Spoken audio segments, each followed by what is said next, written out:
Did you guys see this most recent Marcos Breton piece on Measure A? I think it's like 2 days old, maybe 1 day old.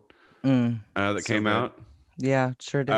It's about, he's writing like an open letter to progressives about why we shouldn't want to vote no on Measure A, because like the county's really fucked up and our sheriff is really fucked up, and like there's all kinds of problems all over the city, and that somehow translates for Marcos into Measure A being like a really good idea that we should all be behind. Well, his whole thing was like, you're putting your energy into the wrong thing, and which is just like, for me, it's like, hey, hi, Marcos. My name's Shannon, and so I can fight for multiple things at once. It doesn't just have to be Measure A. I can also say that yes on C is important, and I can say that Scott Jones is a fucking piece of shit, and I can say that Greg Fishman is probably the person that District 8 should be voting for at the county level. Like, you know what I mean? Like, we can do more than just one thing, right? Yeah. What is Three. this? District 3. We're all holding up It is three my, fingers. They were District giving you like 3. a futuristic peace sign or something. Yeah. I like that Shannon's response too was to just do it too. Just like, I don't know what we're doing, I don't know, but I'm I doing got it. I'm with you. I'm with you. I should have been like, what? District 1, motherfucker. Yeah. Oh, Cerna? Is that what we're talking about now? Yeah, I'm with you, Shannon.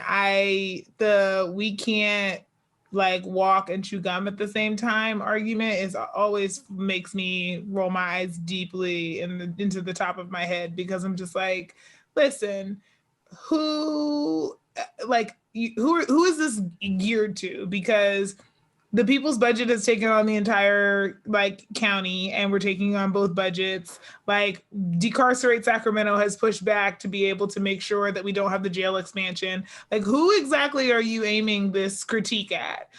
Because it falls on deaf ears if you're talking about most of the people who have been involved in these fights, because they have been pushing back. The difference, though, honey, is that the county is 1.5 million people. The county doesn't often have the votes. The city is 9 freaking Democrats who should be able to act right. So I was raised in the tradition of to whom much is given, much is required. And so the city has a lot. And so I expect more from them. So we can walk and chew gum at the same time, but also let's not pretend as if the political opportunities are the same at the county as they are at the city. He's also writing directly to Flo and Katie and possibly Mai, which is absurd to me. Like you're not, all of you, doing all of these different things that Shannon listed off, right? Like, I don't even, and like maybe. Flo, are you aware that our sheriff is a giant piece of shit and is like a MAGA asshole? I feel like if you don't know about this, you need to get up on that and stop worrying about Measure A. Flo, I served on the put my Sheriff's life Outreach savings Community down. Advisory Board for 4 years. Like, I'd put my life savings down that you didn't talk to him for an hour today. You would lose your life savings, because I did talk to the sheriff for an hour today. Well, lucky for me. You're about to incur a lot of debt then. So I'm just like, I'm like, you're behaving as if we're not engaging with folks around this region. And you're also framing this as if like you spend all of your time, focusing on these things as well. One could also argue that you're the freaking Sacramento Bee, and you have written, if we go by volume, way more about Steinberg than you have about the Fishman race or about the sheriff, and right. So like, and I'm not saying that's so fucking true. I'm just like, so you're telling me that our attention is misplaced, but your attention is right with our attention, including this article that you've written right now, a week before the election, when you could have focused that energy on Greg Fishman's race. You know what's also really like something that irked me toward the end of his piece was he talks about Katie Valenzuela and Mai Vang, two millennials trying to bring a younger perspective to local politics. And that just like, I was reading this and just it pissed me off so fucking much because it's like it discounts, for one, it's like ageist. Like, come on, Marcos. Like, we're talking about two women who are incredibly smart and talented and are experts in what they do.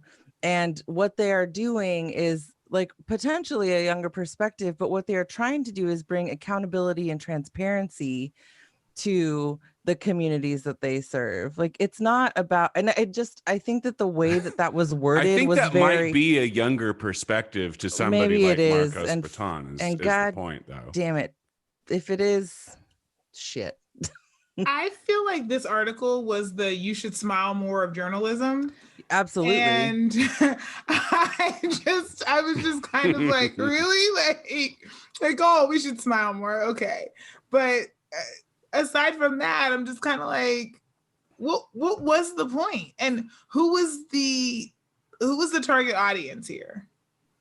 It was Flo. You're the target audience. Dude, He was this writing guy- directly to you. Okay. He just like I mean, But Marcos, you have my number. You could, like, Don't waste your ink, man. but then Yeah, he doesn't get to like publicly scold people who are like politically involved in ways that he doesn't approve of. yeah. It's silly. There's a lot. I have many thoughts and feelings right now. But what I will say is that if he thinks like folks are like throwing all of this time and effort into No on A, like whoever's running that social media account, like good for you, because Marcos thinks that you're throwing down like five fucking figures on this, and you're really just one person pushing this forward on social. So good for you on that. Yeah. Well, Also, I was like, we don't even have like any paid staff on that campaign. So, whatevs. yeah. I don't know. I don't know what he thinks is happening there. Yeah. It was an odd admonition, but noted. Thank you. I take my critique in all forms. Speaking of odd admonitions and critiques against Flo, I'm so sorry, but Marcos doesn't write articles. He writes opinion pieces. Just Okay. I really don't know. This is like someday we'll get this down. Yeah, I was gonna say, okay, I really don't know the difference. I'm like, if your name is on it and it's in a publication, I'm like, that's an article, right? yeah. My strategy is I just refer to everything as a piece, Same. and then Okay. Dave doesn't say anything about it. Yep. That does shut me okay. up. That That's how I immediately shuts me that's up. how I learned Yeah. not A to piece. get in trouble on the show. Yeah. Call it all a Piece. piece. Yeah. Call it a piece. Okay. That's a piece. so funny because that's true. That shuts me up. Okay, a piece. So an article is It's like the implication is that it's a news article, so it's straight news. okay. So Marcos writes opinion. He is on the opinion side of the. But we don't get to call Sacramento. those opinion articles. Their opinion, I would say pieces. Yeah.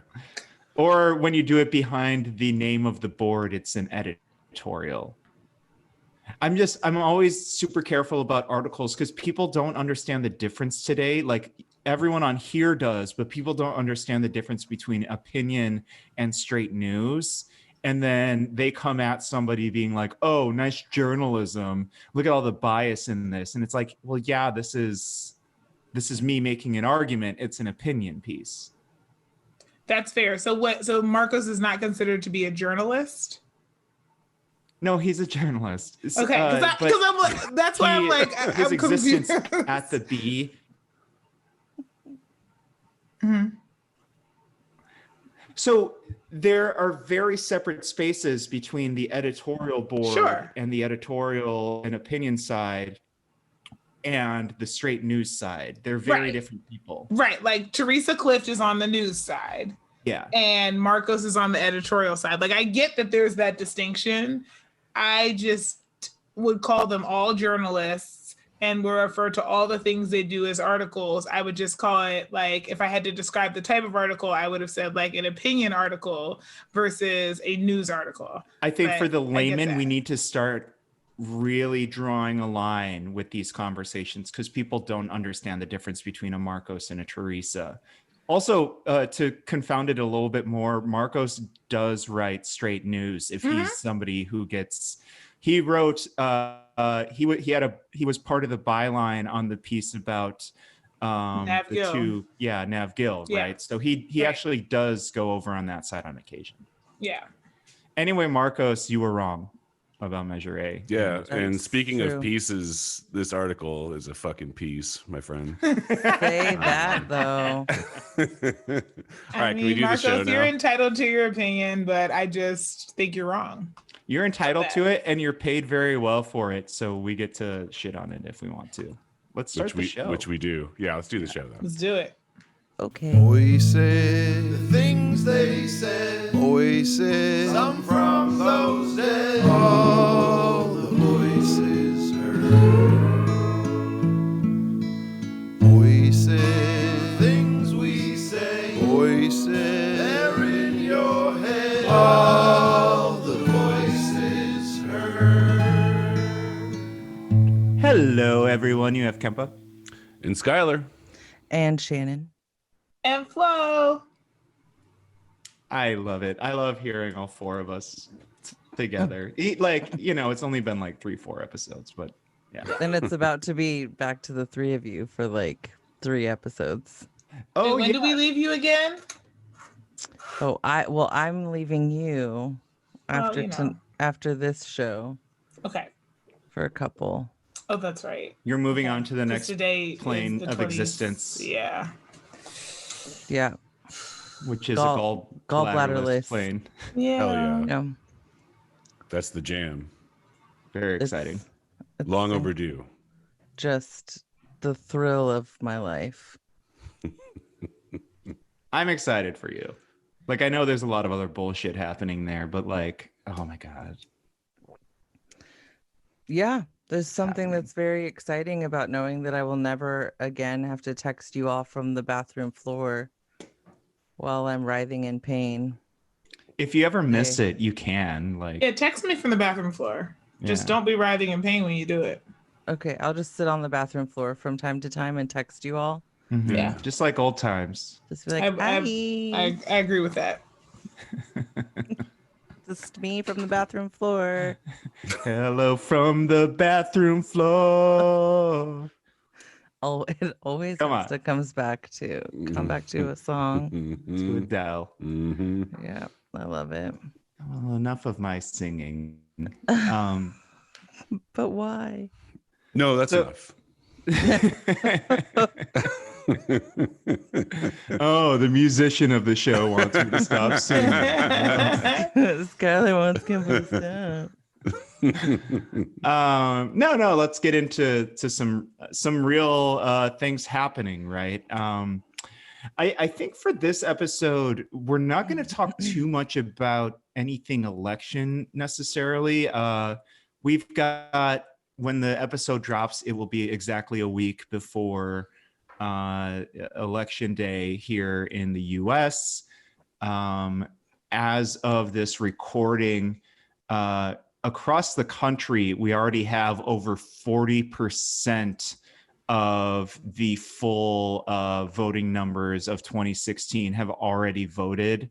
Everything is in full swing. I don't think there's too much for us to really speak on that hasn't already been said. So let's talk about a couple things. One here local that's really important that I think has not gotten the attention that it really deserves. And then another one that's a little more higher state level-y, but also kind of weird. Let's start with the local one. Who can talk about what happened to Sacramento and Willie Brown Jr.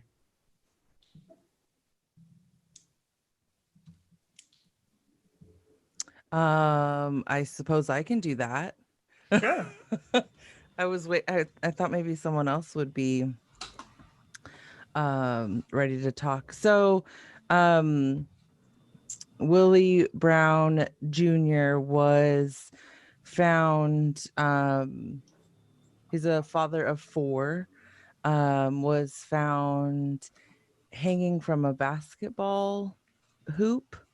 And he's in South Sacramento, at Countryside Community Park. I believe it was the morning of Monday, October 19th. Yes. As of the time that the article that we read in the Bee was from October 24th. And as of the 24th, he was, or is being kept alive. But he's on life support. Yep. With no The sheriff's investigation has determined, or sheriff's investigators have determined or called this a suicide. Willie Brown's family have said like that there's no way that this is like we know Willie, this is not what happened. This also follows, some other stories of Black men being found hanging in other communities, and so the family and friends have gathered, or they gathered on Friday, the 23rd, and they're asking for an FBI investigation for Willie Brown Jr. to determine what actually happened, because they don't believe that it's a suicide. They believe that there is something greater at play here, and because of the nature of how he was found, they believe that there's some underlying racial things going on. So, that family needs some answers. I mean, I can't, can you imagine you find out that your dad, your son, your brother, I mean, in the article they speak to his brother, and he's just like seeing Willie like this. It's unbelievable, right? Like this cannot be what they say happens, could not have happened. Yeah. So that's sort of the short of it. Yeah. These stories always really challenge me because, I'm of 2 concurrent minds about this. On one, I don't trust the law enforcement account of what has happened. And, especially with, hangings and suicide in general, like something about the venue of this feels very public. It feels very, just something about it doesn't sit well with me in terms of that.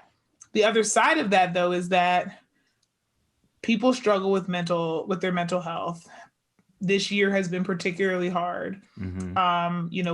We frequently try to remind people that people's mental well-being is not something that is, permanent. It is incredibly sensitive and can change very quickly based on circumstance. And so it's something that, similar to our physical health, has to be maintained on a regular basis.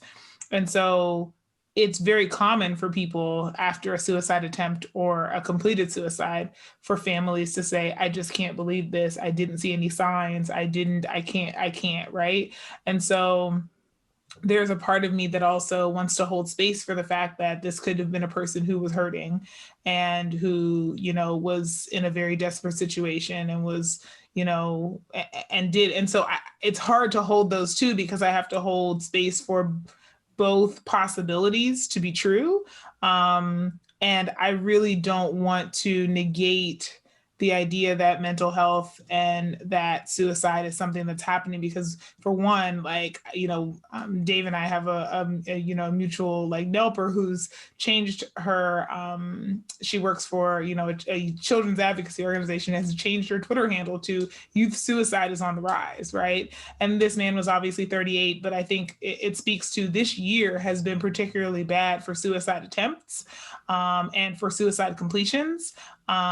This year has been bad for a lot of these things. And so I'm just in this space where, like the family, I think I want answers, and I think I just don't trust the conclusions of this particular investigation. But if I were to have additional corroborating evidence saying this really was a suicide attempt and we really don't see any, then I could believe that. I don't believe it given the entity and given just so few details and just how public it was. I'm struggling with it a bit.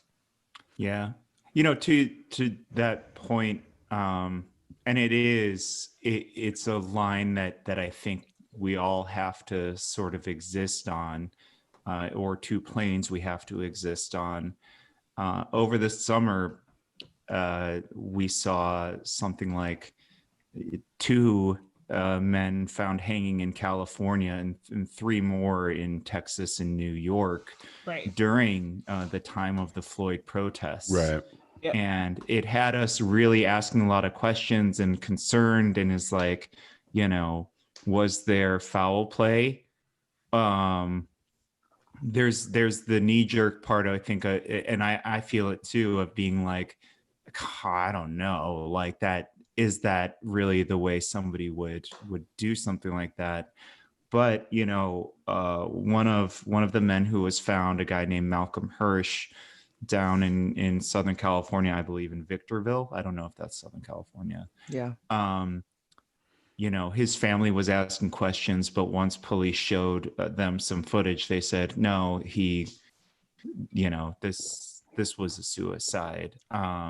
But then there's other stories, like a 24-year-old Robert Fuller down in Palmdale, that has people asking a lot deeper questions. It's a part of the state that's experiencing a lot of racism and racist tension, because a lot of people who've had to leave, the city have moved out there to be able to find a place where they can afford to live. Again, when we don't have answers, it's very hard for us to have to exist in this space where we can't necessarily draw a conclusion sometime. Well, especially because like I feel like a lot of people read a headline like "Black guy found hanging from a tree" and are like, oh shit, like this is like hate crime, like lynching territory. And then like are almost, it seems to be relieved when it's like, oh no, but maybe it was a suicide, as if that's like, it's like, oh, okay, cool. Well, then we don't have to worry about like the lynching part. This is just like a normal sad guy tragedy that I don't have to care about, and probably people won't be in the streets about or whatever, which is not, I don't know. Like, I mean, for one, I think like for one, I don't know what everybody else's sheriff's department's like down in Southern California, but our guy is like an open MAGA racist.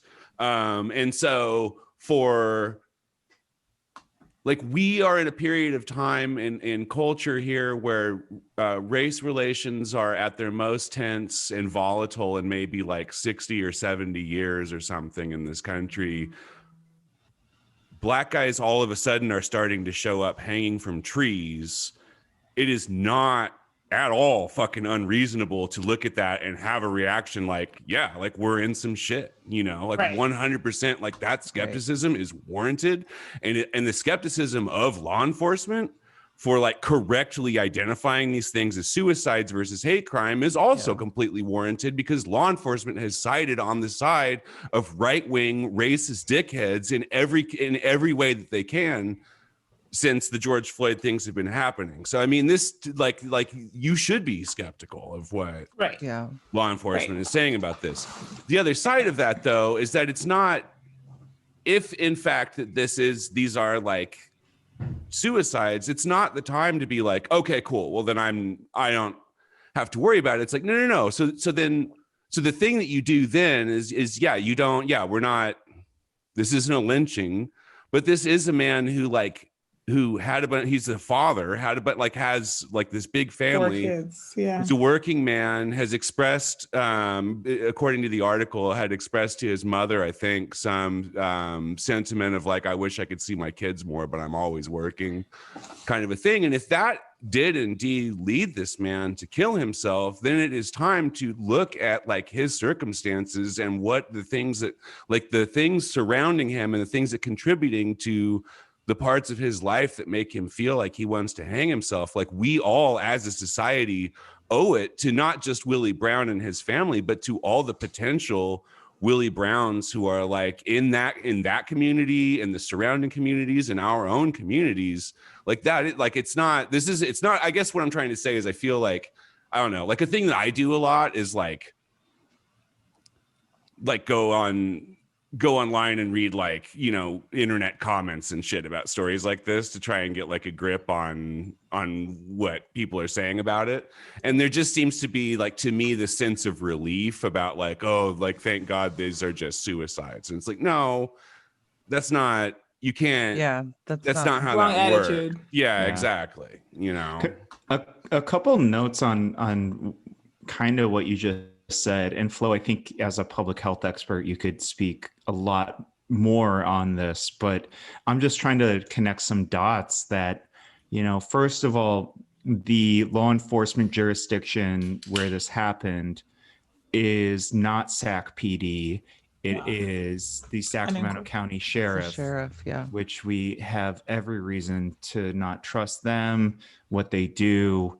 We have no reason to trust their leadership. They've shown us time and time again that they really are going to be tone deaf on you know, racism and on a whole lot of other things that makes them uniquely ill-equipped to be the law enforcement agency addressing this. Yeah, if I'm that family and like I have Sheriff Jones being like, yeah, we looked into it and it's a suicide, so that's it. Like of course I'm gonna be like, yeah, I'm gonna need a fucking second opinion about that. I don't trust you. Yeah, exactly. And then the second part is, you know, as this was in the county, how many times have we seen this county shirk responsibility on the mental health care side when they had millions and millions of dollars just sitting around that could have and should have gone towards mental health care services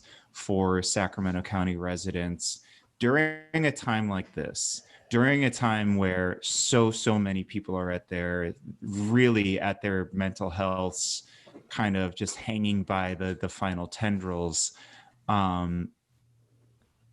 And the county did not take care of people the way they should as far as mental health goes. We're seeing it now with public health, where they take public health money and give it to the same sheriff that we were just talking about. It's all intertwined, right?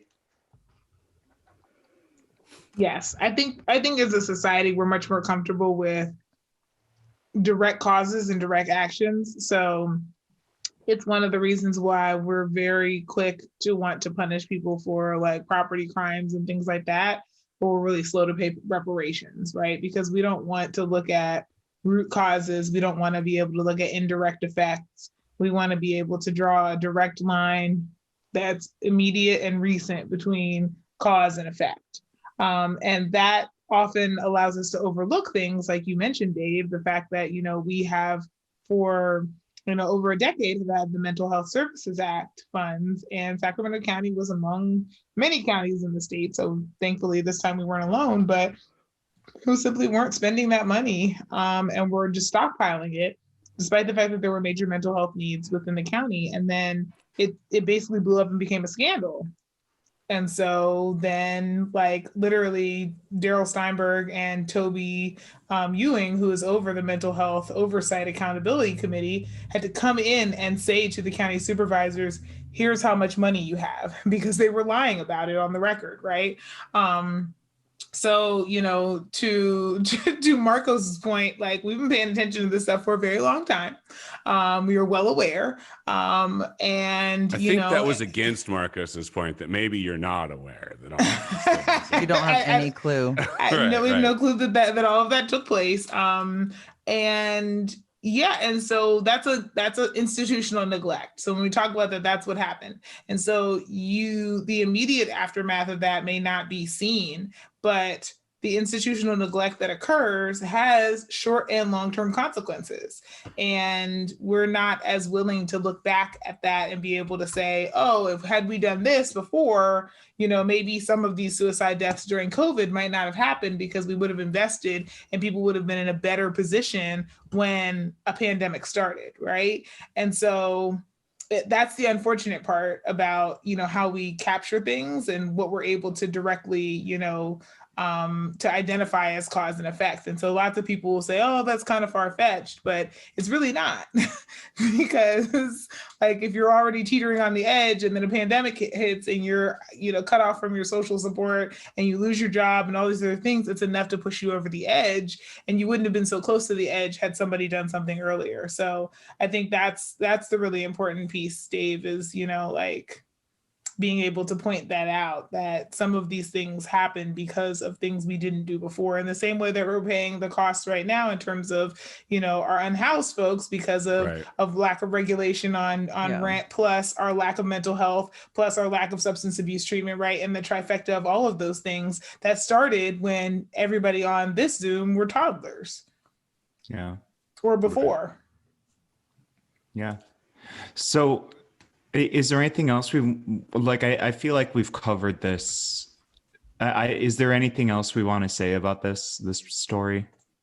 Our hearts go to the family of Willie Brown Jr. And I know you're going to drop the GoFundMe link, Yeah, it's actually easy to remember. So I might actually just say it right now too. The family is raising money for hospital and future expenses.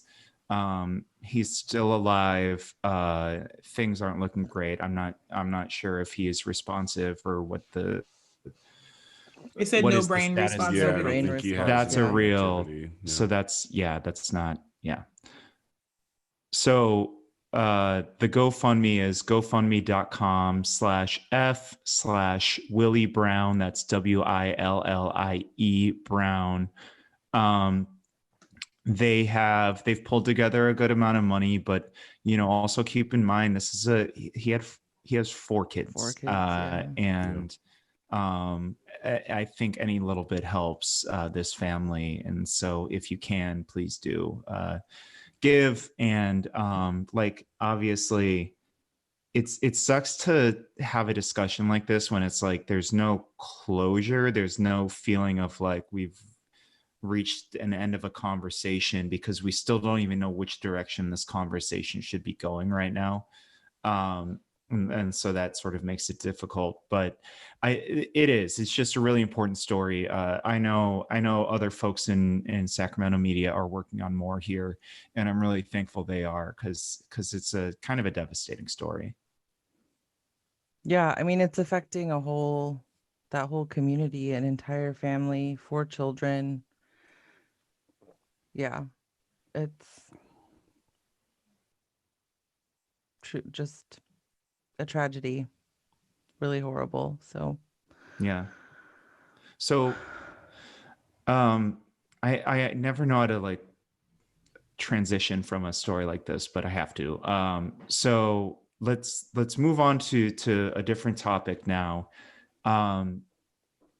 Let's discuss a little bit of what's going on in our favorite California county, Shasta County.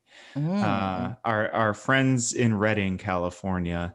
This has been making national news.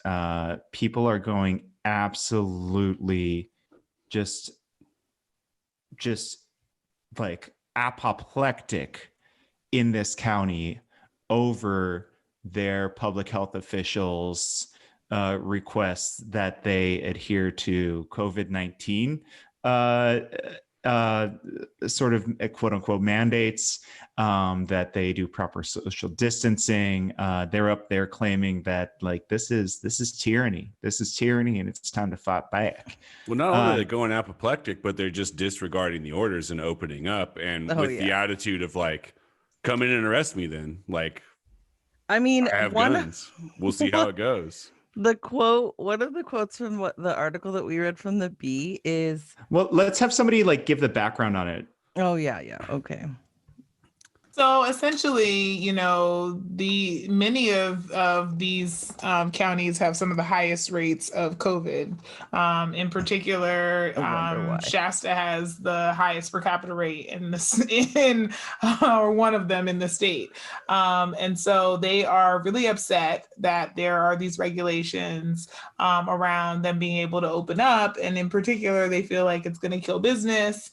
And, you know, there, of course, a lot of people are unfortunately susceptible to, you know, the posturing that we've seen at the national level around this not being that serious, and not, you know, the cure not being worse than the virus itself, and all of those kinds of things. And so it has turned into political turmoil where people are saying they will not abide by the state and county health orders, and they will reopen. And if you come after them, they and their armed friends will come after you, and there will be hell to pay.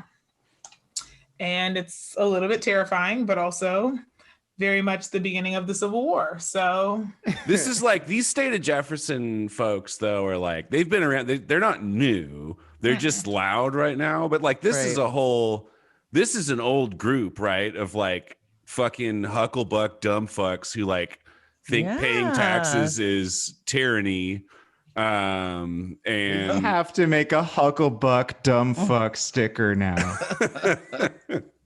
But like, these guys have been doing this forever. They're mad that like they have to pay for like roads they don't drive on, or like, you know, that their taxes go to paying firemen who put other people's houses out when they're on fire. You know, like, it's like the same kind of deal, but they're on like, I mean, they're ratcheted up to 12 right now, right? Oh. I was, when you sent the article, Skylar, I was laughing. And a little less so now when I think about like the sort of damage and violence like these fucking weirdos can bring. And they're so unpredictable that it's like, you kind of can't laugh at them, even though they make up, I don't know, how many people are up in Shasta County? 170,000, something like that. Something like that. Like, they don't make up that big of a portion of the state, but that doesn't mean that they can't create some real fucking havoc. And it's not like, you know, very often when they have those like reopen California rallies, that's half of Shasta County just like hanging out in my neighborhood. Right. Mm-hmm. Yeah, I don't know. So there's the one guy that's getting a lot of time, he's getting a lot of attention out of this, is this guy Carlos Zapata that owns like a bar and grill up in Shasta County, who went to their board of soups meeting and like basically threatened them with like, he was like, yeah, we're being peaceful now, but that can change any time or something. So he made a bunch of like, I don't think he overtly threatened any of the board of supervisors, but definitely made it like known that violence was on the menu if they keep telling him he has to shut his little restaurant down. But because he was so bold and outspoken, has turned into somewhat of like a right-wing hero. He's like a new Cliven Bundy type. So like, you know, so he like, you know, Alex Jones is trying to get him to come on the show. Did you see this thing where now like he's so famous with these like alt-right fucking Corona idiots? There's a line out the door to his restaurant now that he's still operating, by the way. It's like these guys haven't closed this thing down, but he has to go out and like apologize to people because they can't possibly feed all of you today. In the restaurant and blah, blah, blah. So, it's working out great for him. Let me give the quote the quotes from him at the Shasta County Board of Soups meeting, which like most of these people have never been to a Board of Soups meeting in their Right. life. Oh man, said- is this the one that's so good? No, it's Zapata, so it's like it's yeah. so good. I've made it very clear that if they come to shut us down, I'm going to call 100,000 people that'll be there with guns. And what happens, you know, Zapata said Tuesday. I'm hoping that they're not stupid enough to want that kind of a fight over a restaurant being open. But if they want it, we'll definitely give it to them. Mm-hmm. What else? He said That a few other accent, good Dave. things. That accent. Right now, we're being peaceful, he said in a short speech that has since made Zapata a celebrity among far-right groups. But it's not going to be peaceful much longer. So, I mean, these are the people we're dealing with. And like, I don't mind, like, there's also a part of me that doesn't mind much because it's like, I mean, have fun up there in fucking Reading. I don't care. Should I care? I mean, you should, because they don't stay in Reading, right? Right. And there are people in Reading who aren't asshole chuds who deserve to drown in their own fucking lungs, right? So like, you have to care about it on behalf of those people. I agree. They're also the smart ones that aren't going to like this guy's fucking restaurant. Like I know, Right. I also know that like it's still spreading and it's still Right. they're in more danger. But it's like the cool folks are doing what they need to do. Like that's not to say like many people will die if people continue to act like these people in Shasta County. And so that's just a fact. I mean, but it's gotten to a point, man. I saw a picture of a guy at like some kind of right-wing rally. It might have been a Trump thing. I can't remember exactly. Wearing a t-shirt in which he had written in Sharpie, Yes, my favorite kind. my son died from COVID-19. I'm still not wearing masks and I'm voting for Donald Trump, or it's like something along God. those Okay. lines. So like you get, because that's kind of the thought process is like, fine, man, like, why don't you be an asshole about it? Wait until somebody in your family dies and then you can jump, you can kind of get right with things. And it sucks that it has to happen like that for you to be able to get on board. But if that's what it takes, and that's what it takes, that's not enough for these guys, Like, these guys are losing family members and are like, but if I put on a mask, then the communists have truly won, Yeah, it's and like a won't very- do it. It's a very As a communist, I really don't care if you guys like go off and like fucking shoot yourselves in the foot. That's what you would say, though, if you did care about that and you were doing some like communist Reverse radio. communist. reverse Yeah. commie stuff. hmm I'm so confused. Reverse commie psychology flow. Keep up. Keep Okay. up with the reverse psychology. So at the end of like you just reminded me, Skylar, at the end of this Bloomberg piece that there was a Bloomberg opinion piece where they wrote about this same thing. Apparently Shasta County is just it's all the rave in America right now. Oh God. Listen to this. Just how many people will need to die before minds change is a question Pontes ponders. That's somebody in this story. After all, 200,000 American deaths have been insufficient to create a shared American reality. Only weeks ago, one of the loudest protesters in Shasta County, a businessman who had refused to take steps to prevent the spread of the disease, had watched his mother die of COVID. In that moment, a political opinion was challenged by a fact. One of them needed to be altered. The man called the coroner and demanded that the county change the cause of death. I like the guy who went into the county board of soups meeting in like a Grim Reaper outfit and unsuccessfully tried to light a mask on fire and couldn't get it to catch, and then was escorted Yes. out by the bailiffs. How about the guy who announced that he was placing the entire board of supervisors arrest. under citizen's arrest? Hell yeah, Yes. that's a baller move right there for sure. I mean, it's like at one point in this article, you just like know who you're dealing with. dude, that dude has like a gun rack in his shower. I guarantee it. I mean, maybe that's the same guy that was like, yeah, I was carrying. I wasn't If I'm not in the showering, so shower. I That's was the carrying. barber. That was the Yes. barber. So this is the barber who never closed down his business and was like, no, I'm operating straight through, like, blah, blah, blah. They can come and fucking kill me if they want to stop me. And then he goes on to talk about, like, also business is really great. It's never been this good. It's like, there's no other barber shops open, you fucking idiot. Like, of course your business is booming. You got no fucking competition. I honestly, like, this is the hill you want to die on is all I keep thinking in my head. Here's the thing that's the saddest about it to me. And like, honestly, I think I'm stealing this from a meme, which is sort of pathetic, but it rang pretty true with me that like these guys, like preppers and like this kind of mindset, this sort of person is like, will not stop talking about like, I am willing to die. I am willing to kill. I am willing to like do whatever I need to do. I'm willing to go to war if it means that my restaurant gets to stay open. And they're willing to do that because the requirements of them in that scenario are violence and hostility, and they don't have an issue to like meet those requirements. What they are not willing to do is to put on a mask and socially distance for a short period of time to get their restaurant back on, because that requires empathy. That requires you to have like some sort of sense of like social well-being and kindness. And these guys are just not willing to rise to that level. They don't have that in them. Like they're ready. They're ready for violence. They're not ready for empathy or looking out for their neighbor.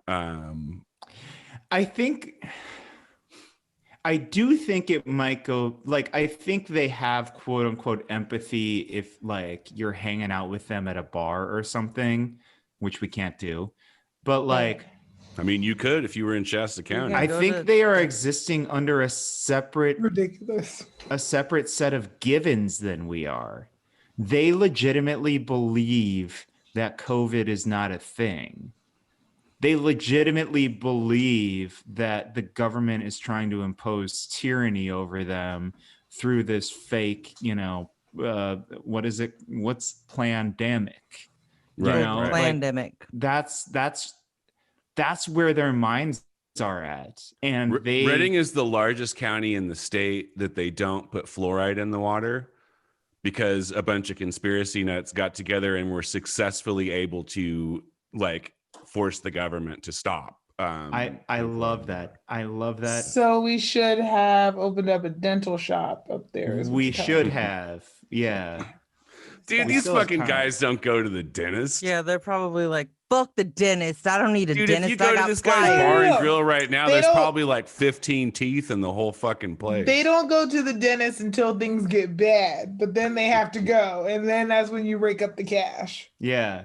Well, there's no money in the preventive cleanings. There's money in the people who don't engage in preventive work. I mean, this is the public health professional talking about it right here, right? It's like it's when the symptom gets so bad that you have to respond, as opposed to just like making sure you don't get the illness. Yeah, that's 100% it.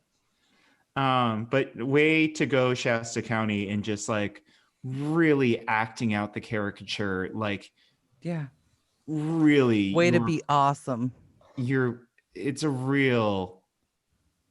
can't even like laugh at it because it's like, oh, you're beyond. Yeah, I mean, that's parody. The thing. If they were only hurting themselves, then this would be hilarious.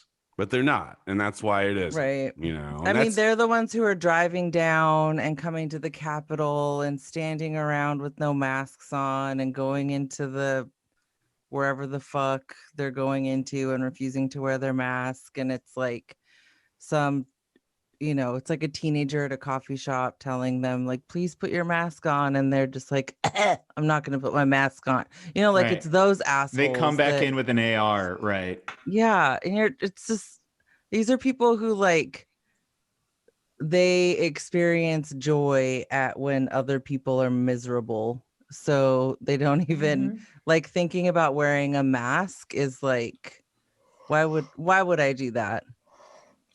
Yeah. They're just I rebelling. think that it, like, I know, duh, it's true. Like, there's the pandemic types, but I also think some of them are just like I just don't want to. Like, their brains don't even operate in conspiracy theory. It's just like, why should I have to do this? I don't want to do it, so I'm not going to do it. Well, Like, I think another big problem, right, is and this I think will continue to be a problem, and we'll see if there's like any kind of way to correct it. But like Facebook is something like Facebook is a huge driver for this, right? Because Facebook is the news for a lot of people, especially people who don't really take a whole lot of active steps to like be more correctly informed. And so these guys just if you go on the Reopen California Facebook group or whatever, like if you are already sort of on the fence about that sort of stuff, and then you just live in that world for a while, like, of course it's going to poison your brain into fucking thinking that all that shit's true. Yep. You know? Well, Yeah. I think that's an interesting point you bring up, because I believe Facebook shut down that group. Yeah, I think you might be right about that. But I mean, you get what I mean, though. Like if it's not that group, another group has started, several groups have started. If Facebook completely shuts them all down, they'll go to Reddit. Like, there's just not right. like that. The Pandora's box on that sort of thing is open now. Yes. And They're lie hosts. when you deplatform, it works. I have fears and concerns about deplatforming, because the capitalists are going to come for us, and they're going to deplatform us after this is all said and done. But it does work, and it's worked against Milo Yiannopoulos. It worked against what's his name? That Worked guy against Alex Jones pretty well. Alex honestly. Jones, that's Yeah. his name. The guy that yelled a lot and didn't wear a shirt. Oh man, that guy. Mm-hmm. Sounds like a blast. But like, that's my concern. Like, is it good that these, as Skylar might say, hucklebuck dumb fucks are deplatformed? Sure. Hucklebuck dumb fucks. I love that.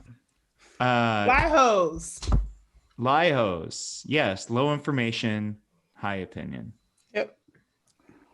It's really the same thing in different. Oh, interesting. I like that.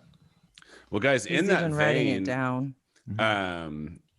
I wanted to kind of wrap this up. I have a special surprise for you. I curated a short list of my favorite comments that are in the B comment section after this article, and I thought that I would read them to you for your enjoyment. Yes, this is our version of beach too sandy, water too wet. Come on, complaints. Come on. I love this segment. Okay, so this one is by a guy named Jack Odd. That's one word, Jack O-D. COVID is a communist platform for global enslavement, massive depopulation. COVID PCR tests were patented by Rothschild 2015, and this massacre will last to March 2025. After massive depopulation. COVID was never proven or isolated with a Z, as it is said in CDC document. Also, the World Bank was selling it in 2017, 2018. You are infected with virus, call fake media. That's a whole lot of Jack Odd. anti-Semitic dog whistles in there. I don't even know. I don't even know what they are. Once again, the Rothschild thing. Yeah. Yeah. Oh, okay. Once again, as a communist, yeah, we're busted. Yeah, you got us. Yeah, it's a communist Busted. platform. So somebody else puts up a thing in the comments, and they were like, hey, like, I think, I get why everybody's mad, and I wish our businesses could be open, but I think that maybe we should all, I think the governor has our best interest in mind, or something along those lines. And then Mystery Solver pipes up and says, I don't think this is true. Our governor is a dictator. He does not want us to have liberty or freedom or any say in what is happening in our own state. He is forcing his views down the throats of Californians. I was livid when he informed everyone there will be no more gas-powered vehicles sold in the state in the future. This is the type of issue the people should vote on, or the legislature should be involved in. Laws about gasoline-powered vehicles should not be passed under the umbrella of emergency powers for COVID public health and safety. So yeah, so people are really Okay. upset. I found this out by, I like to venture into the Dark Sue's social media pages. And there was big uproar, ladies and gents, about the fact that Newsom signaled that he'd like us to be able to no longer be producing gas-powered vehicles after 2035. Now, there was there's a bit of like exaggeration there because people were like, I mean, what about my trucks? What about my this, that, and the other? And I was like, first of all, this is 15 years from now. And second of all, nobody is going to make you do away with your 2034 Chevy Tahoe. You're just saying that after that, you can't buy a 2036 Yes, gas guzzling exactly. Chevy Tahoe. Right, exactly. And I was like, I don't know enough about cars because it's not my thing to be able to explain. But there were a bunch of people in the comments basically saying like, we're farmers, we're rural folks, we got to move big trucks, and those can't be powered by electricity. And I was like, why not? I was like, don't they? I was like, I don't know. Again, if they don't have like an electric vehicle version of like the big trucks now, but I don't think it's because they can't have one. I think it's probably because the market is mostly saturated with people who think like you, which is, I don't want that electric thing, but if it's the only thing out, you'll probably buy it. So I was really confused by it, but that was the big argument. And so I was in there just asking questions, and I was like, so what's the alternative? Because I just don't understand. Like, I don't understand why this is a partisan issue. We all have to live on this planet. The science is really clear. So what's the issue? And they were just like, this is unrealistic. And then there were lots of arguments, which again, I was like, I'd have to look into because I don't really know the car, like environmental stuff well, but they were basically saying that like drawing down that much energy from the electricity grid is going to be dirtier than just, mining fuel. And I was like, I don't know that to be true, but That's not true. I've argued with many people on right. that. And I was like, I don't know that to be true, but I also don't know the car, data very well. So maybe I'm missing out on something, but I was like, I don't think that's the case. And then they were saying, we're already having rolling blackouts now because we don't have enough, electricity on the grid. And I was like, oh my God. What are And so I was By just the like, way, I the came answer here on to the purpose. rolling blackouts is socialism. It is to socialize these electric companies. But I was just like, I came here of my own volition. So I have no one to blame but myself. And here we are. But there was a big uproar about that. So I'm not surprised that argument came full circle in the comments, Skylar, because that is a thing that the constituents of the Sioux who are thankful that we preserved our law enforcement budget are really upset about. Mm-hmm. My favorite thing about what this commenter said was that they're trying to take both our liberty and our freedom. Yep. right? Both of those I don't things are know. on the line. Well, and that is a sentiment shared by the MVP of this comment section, in my opinion. Okay. This is a user named Obamunist Party. Stop it. Listen, so commenter, if he's- only he was a communist. He's all over this. Like, you go back and read the B comments. He's got like 12 of these. I got my top 2, and then I'm done with these. I promise. Obamunist. So Obamunist Party, his first one, it says, our challenge as a nation going forward is to find a peaceful way to split the country and avoid the civil war that Democrats are already waging against the American people. Quote unquote flyover country and the quote unquote deplorables are fed up with the tyranny and violence of the coastal elites. The ball is in the Democrats' court. So far, Democrats have chosen violence, but it's not too late to accept that the conflict between freedom and totalitarian socialism will never be resolved by our illegitimate political system. America desperately needs a divorce. America needs a divorce. Is he your commenter because he made the most sense? Because we need a divorce. I mean, I don't I'm with disagree him. with him on that. So then shortly after this, because so obviously, Who gets the like, kids? That's all we want. I mean, I don't want them, so you can have them. you can have them. So one of the things that is getting brought up in here by people who are critical of the State of Jefferson people is like that basically guys like this Zapata dude are inciting violence verbally. And so of course then that brings in the whole like First Amendment, but is it okay to yell fire in a crowded theater? And no, that always comes up. Which, when like by the way, incitements of fire in a violence crowded come theater up. is not even a thing within First Amendment law. But keep going. So Obamunist Party comes back in this thread to say Missed him. there is no such thing as quote unquote incite. Violence is a choice. That choice is 100% the responsibility of the violent. As far as shouting fire in a crowded theater, that is a completely bogus analogy. No one forces you to panic. You can choose to remain calm and look for an alternate escape route. We don't shred the Constitution because low IQ snowflakes choose to quote unquote trigger themselves every time they hear or see something they choose to find quote unquote offensive. So this is my man here saying that It's your choice whether or not you panic. yeah, that panic is your choice regardless of what's happening around you. And no real appreciation for the fight or flight response. Just gonna go straight to it's a choice. No, not into it. Okay. Not into it. All right. Well, good luck and God bless Obamunist Party.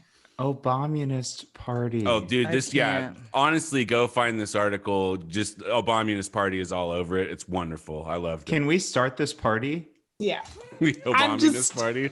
Yeah. I just want to be clear to everybody that Obamunist Party started out okay. He was rightly identifying what I understand, not from my own lived experience, but that most children of divorce usually come to if they're old enough when their parents get divorced, which is like, this isn't working out. You two are fighting too much. And it'd be better for all of us if you just decided to do like Gwyneth Paltrow and consciously uncouple, because this is ridiculous, right? And I just feel like that's where I think a lot of us are increasingly getting. We don't actually think it'll happen without some bloodshed, which is part of the reason why we're not advocating for it. But like there is this feeling of we're getting to the place where it's not possible to reasonably govern. Like we just need to break up and go our separate ways and maybe try again that way. It's just weird to consider though, because like it really is a rural urban divide. Mm-hmm. So So we won't have any food, but we'll have universal health care. yeah, but I don't know. We also won't get rid of California if you're California. I don't think California loses against the state of Jefferson. I don't think so either. I also do think, though, to the article that I was reading the other day about all the people moving to Idaho, and moving like out of state, there are a lot of conservative folks who are using COVID as an opportunity to move out of state and they're moving to Texas and to Idaho because they're more conservative states and they feel welcome there and they can get like reasonable homes and that sort of thing. And so there's been a sizable enough exodus of people to those places because they just don't feel like, they feel they're expressing some similar gripes, maybe not to the extent that the folks in Shasta are, but nonetheless, they have the same gripes of the people moving to Texas representative. Are a little myopic, though. They're going to be sadly mistaken when it turns blue in a decade. That's going to suck for them. Yeah. It's really going to suck for the state of Jefferson. It's made up by people who live in Northern California and Southern Oregon. When the West Coast secedes, I wonder what they'll do. They'll leave, or they'll just be the pain in our side. What's the opposite of? I think by then the Obamunist Party will have grown to power, though. Like they'll all be marching around town in their matching gray clothing because fashion doesn't exist anymore. We're like out of the bullhorns that are through the city. You've just got like Obama's voice being like, "This is a classless society. No job is better than any other job. We all live in the same kinds of houses. We all eat the same kinds of food. We all eat the same kinds. We all have the same kinds of thoughts. That is the Obaminist Party of the nation of Pacifica. Thank you for listening. How was that? The That's pretty nation of good. Pacifica. That was pretty good. The nation of, yeah. He kind of, yeah. He can have like a Democracy Now type vibe too, like from Pacifica. I think that the Obaminist Party really has a future here, and I'm excited to see where we go. I Indeed. don't want this user to have a future here, but I am here for repurposing and co-opting the name. Mm-hmm.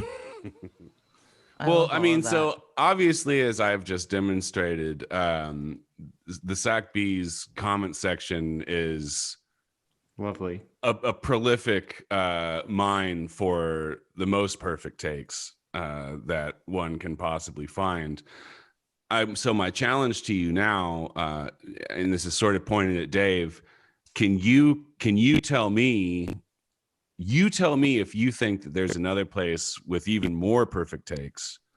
Because I think that I found the Mecca. I think that I've got all the perfect takes I need really in SACB's comments.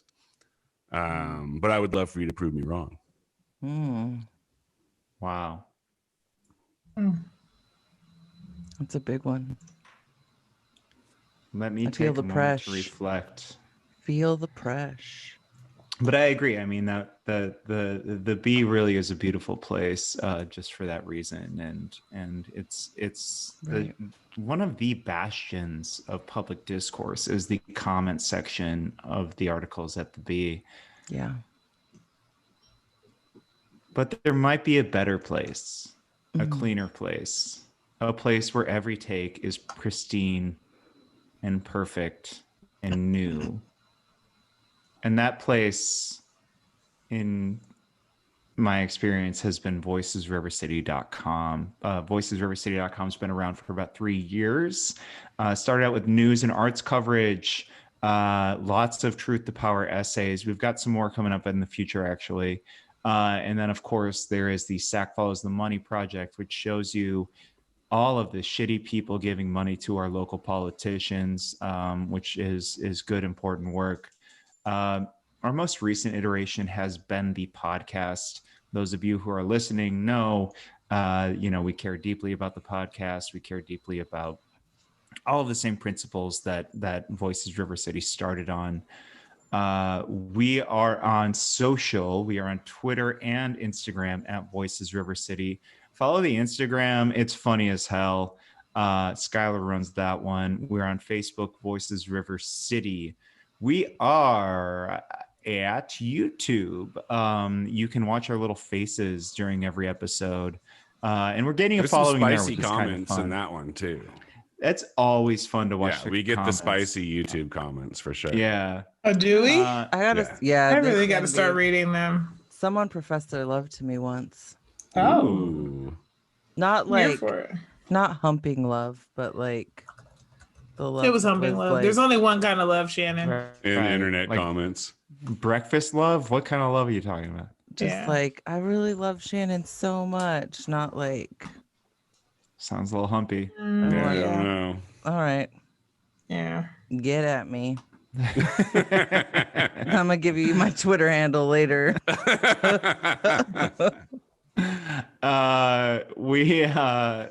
don't even know how to transition from that. We have a Patreon, patreon.com/voicesrivercity.